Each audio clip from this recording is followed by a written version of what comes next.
Welcome to the 16th episode of The View from Here.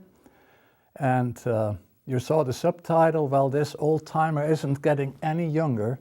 I feel more than a year older since I started this, and that was only last December.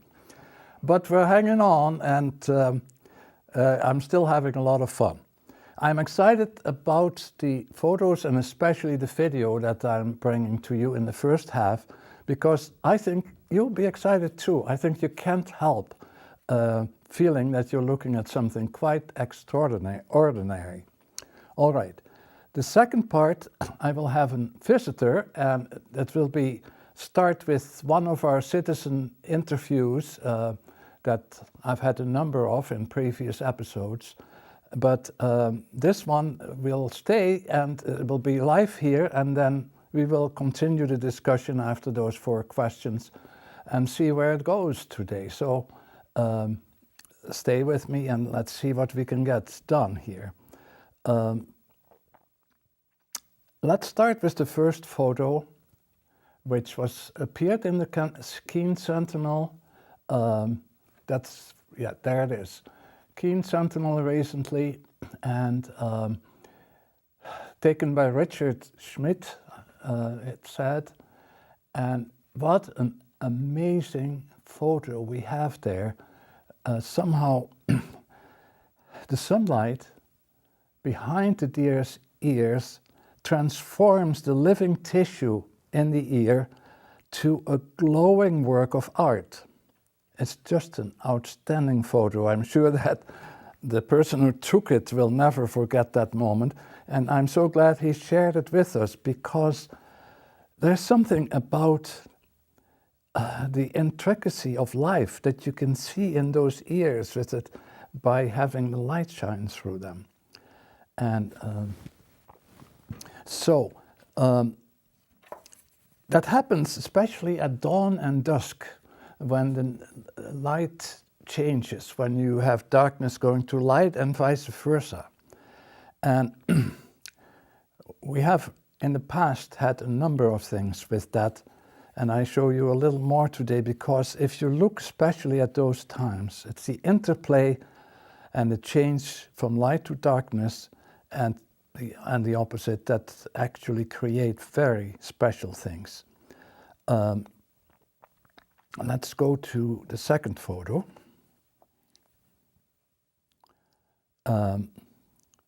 Here is a photo that was taken by my son about a year ago when he was hiking in the White Mountains.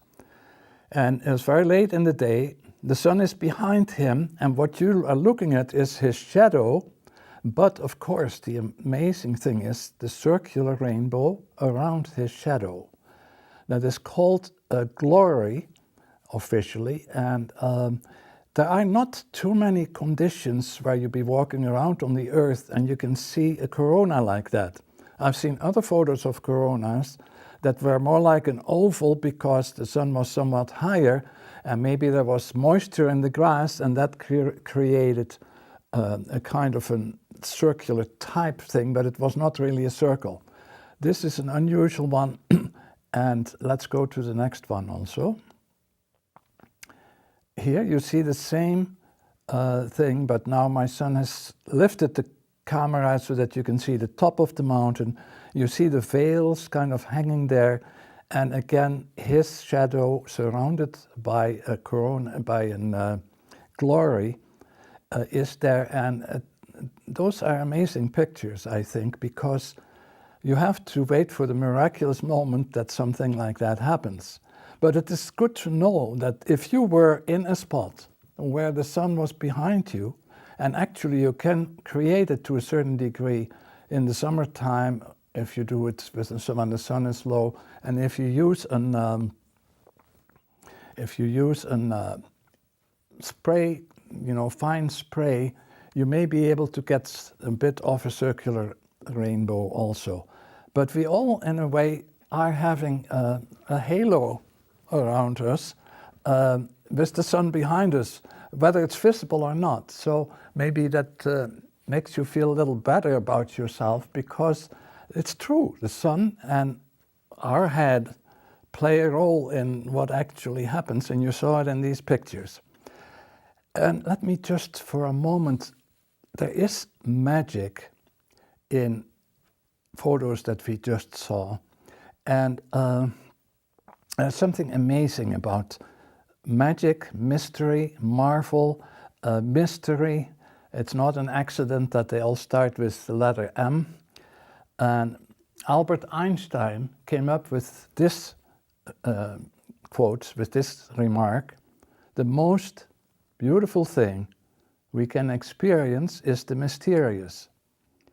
It is the source of all true art and all science.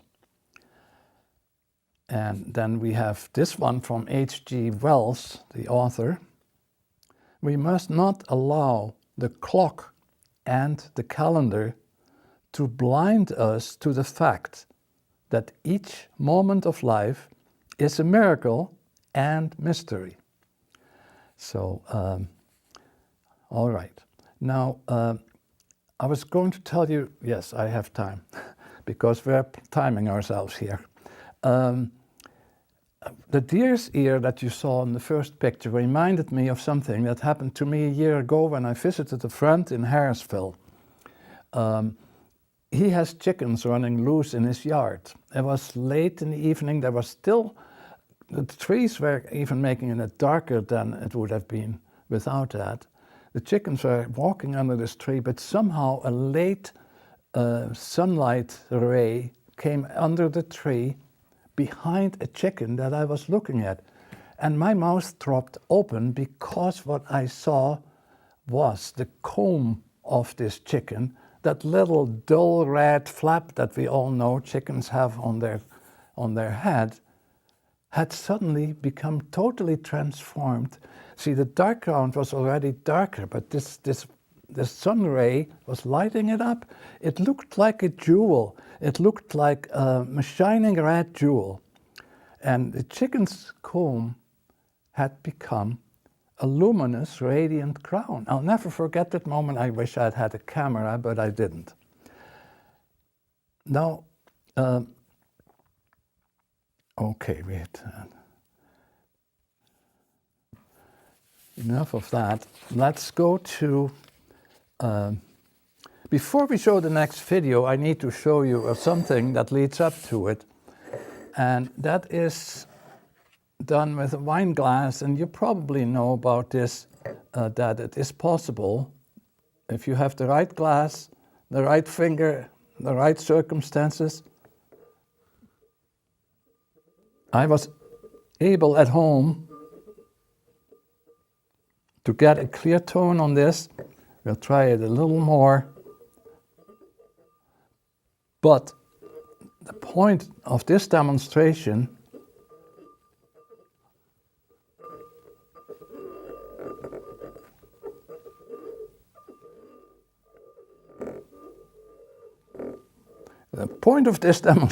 is that it's not that easy to produce a clear tone. It has something to do with the quality of the glass too. And what I have, maybe the best I had, but it isn't the greatest. And I do remember in the 70s, I was at a very high-level, kind of almost formal Christmas party in Connecticut. And we had wine glasses in front of us. They were a high-quality glass. And somehow, after drinking my wine, I just experimented and got a beautiful ringing tone out of my glass. Very soon, everybody around the table was trying to rub their glass, and we were having a concert of these wine glasses. And I think people thought it was a lot of fun. And so I thought so too, until I saw the face of the hostess, who was looking at me with a very cold, icy stare. I had totally spoiled her party. I was never invited there again. But so far about wine glasses. But I hope you appreciate that making a good tone, and especially a short tone, is hard. I need, even on a good glass, I need some time to rub to get a sustained, clear tone. I think with that background, realizing that this is not easy, friends, let's go to the next video.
All right. I hope you enjoyed that. I think it is absolutely awesome what this guy is doing. You can kind of feel the love for the music, but the love of his fingers to bring this sound out of those glasses.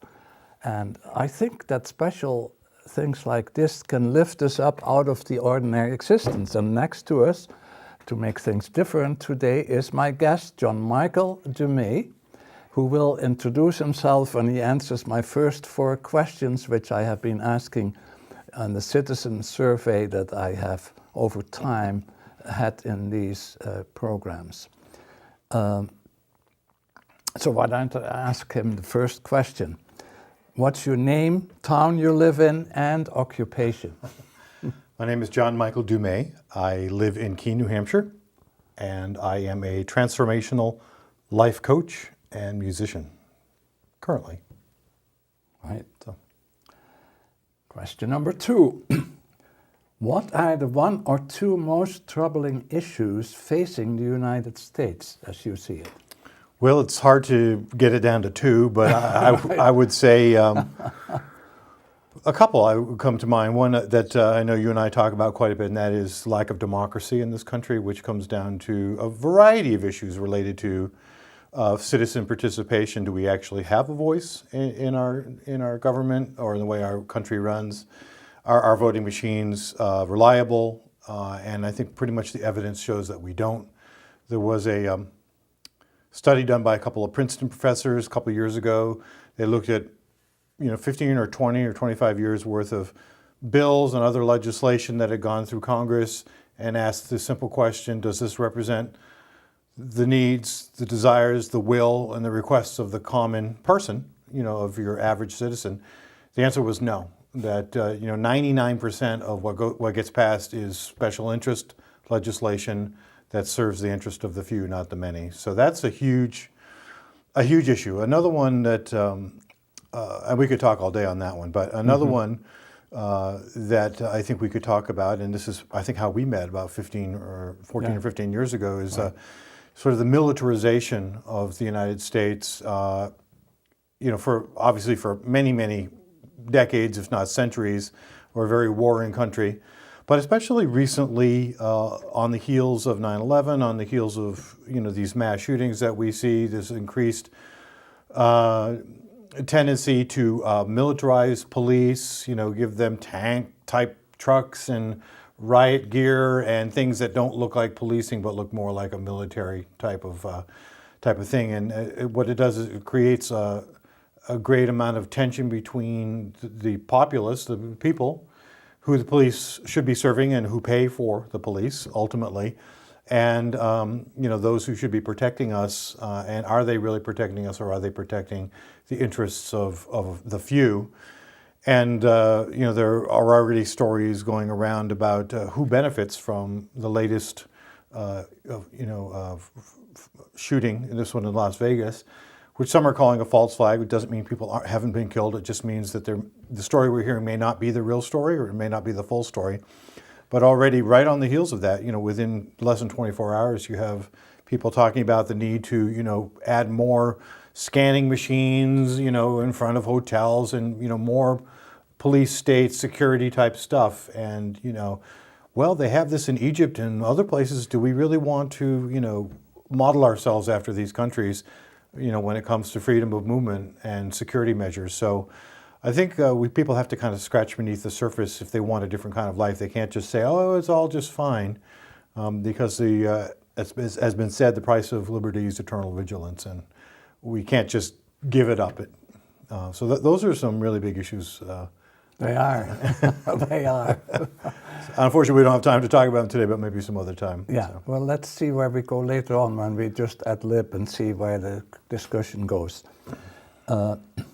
Question number 3, what do you think should be done to resolve the issues that you already began to point in that direction, but Sure. what are, people feel helpless is basically, Sure. So, that's why they like to hear more clear-cut activities that they might undertake to help. Right.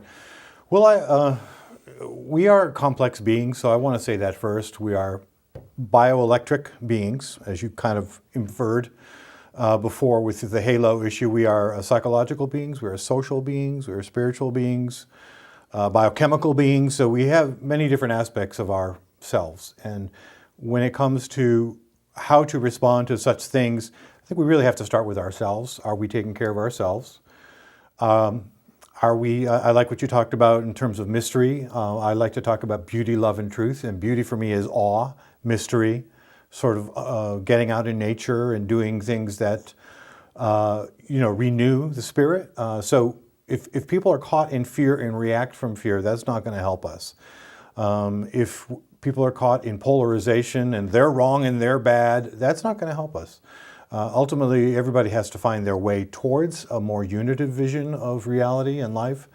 But at the end of the day, if you're frazzled with stress and, your arm is waving or your middle finger is pointing, figuratively towards any person or group, then, you're left in a stressful state that sees the world as split into us and them. And that's not helpful for you as a person. It's not helpful for your relationships, and it doesn't help the world. But with that said, as you take care of yourself, as you meditate and get out in nature and do beautiful things every day, look at the sky, look at the leaves, look at the deer who come up to your house. These things are hugely important on a daily basis. as you do that, yes, do look to other people, start in your community, have conversations with people, especially people you don't necessarily agree with, find out why they feel what they feel, try to scratch beneath the surface to their experience, not just what they're thinking or what they believe, but tell me what happened to you to make that, that perspective that you have so strong for you. I'd like to know that. Be really curious about people, and that's really kind of a way to begin. And then on a national level, there's all kinds of things happening that I'm really, at an international level, that I really think is good. I think of Robert David Steele's and Cynthia McKinney's Unrig, or just hashtag Unrig, their effort to kind of bring the left and the right together. Part of the conversation here and the polarization between the quote-unquote left and the right in this country is conceived by many to be kind of a false dichotomy. And by that I mean, if you really get beyond sort of the political posturing, most people want the same thing. And yet the parties don't represent the people, as we've already kind of established. So most people, for example, want to be less expensive for kids to go to school and not have huge amounts of debt hanging over their head when they get out. Most people think that there should be a lot more transparency in voting. Most people think that money should be out of politics. Most people agree on that. Yet nothing happens on those things. So you have to join and look at people in places that are talking about what that next world might look like. And I think of Buckminster Fuller's statement. I'm not sure this is a direct quote, but he says, "Don't bother trying to change the world. Create a better one and invite people over." So I think people tend to be hypercritical. Like, man, this is look at what's going on, and we get down and we shake our fists. But unless we're talking at the same time about the world that we want to inhabit, which is implied by our lack of happiness and peace with what's going on, but it isn't always stated. Well, so if you're not happy with that, then what world would you like? Let's start talking about that world. I think we need to have those conversations. What world do we have to have? What kind of relationship, if we're going to be free beings in a free world, do you and I have to have? Do we have to have with that person over there that we don't agree with, or those people over there that are fracking or that are doing other things to the world? What is the relationship we need to have with our neighbors, with our fellow man and woman, to help shift that? And that's not like, there isn't like a one-size-fits-all. That I'm talking about starting to have conversations, citizen councils where citizens can decide, because your average person on the street, I think, is a better arbiter of what works for the world than a person who's sitting in Washington and subject to their donors. All right, thank you. In a way, a good part of what you just said here comes to me. My grandmother lived with us in our house in the 1940s. And I remember visiting her in her room, and she had on her desk this wonderful quote. And it said, "Improve the world. Start with yourself." Anyway. All right, and what else do we have here? Well, actually, you already have answered number 4. See? See? So we actually did 2 there at a time. And then ultimately, and actually you have answered part of number 5 too, but let me read number 5. What do you do in your personal life to counterbalance the almost daily bad news we have to digest? In other words, what activities make you happy and nourish your spirit? You have already been pointing in that direction. Sure.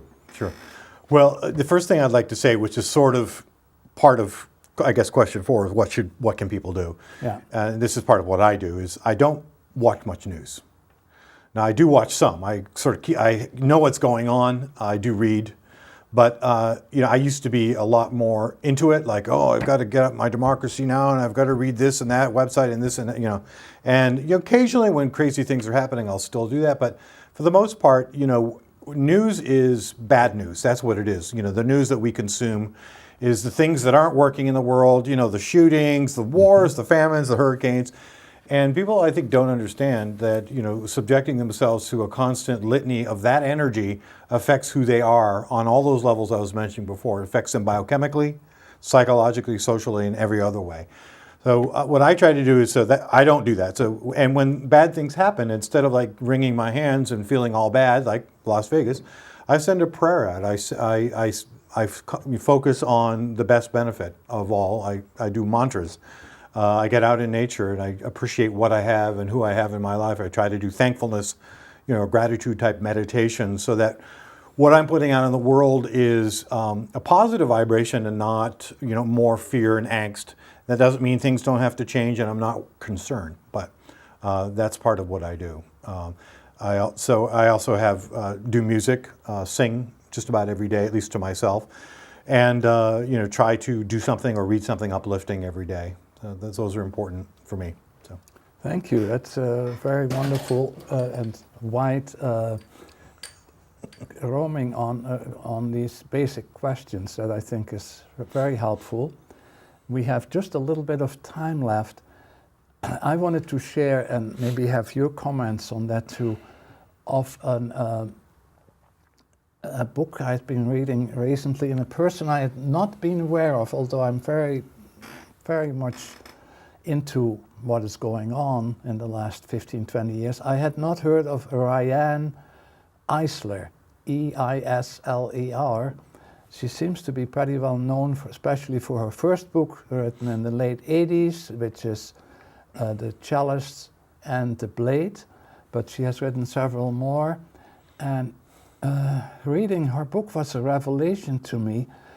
It was a re-education in what I knew about history, because somehow she brings forward the idea that from way back in time there were societies that were more of the dominator kind of society, and there were others that were more of a partnership society.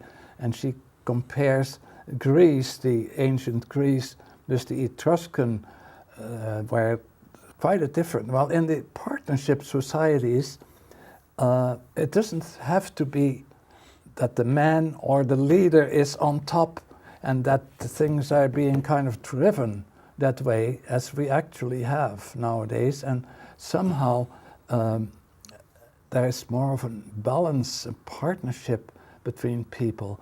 And okay, well, it seems we're getting close to the end here, but I appreciate your help very, very much. I hope you'll come back sometime to whatever is up at that time. And I think for today, this is probably it. Hope to see you at the next episode.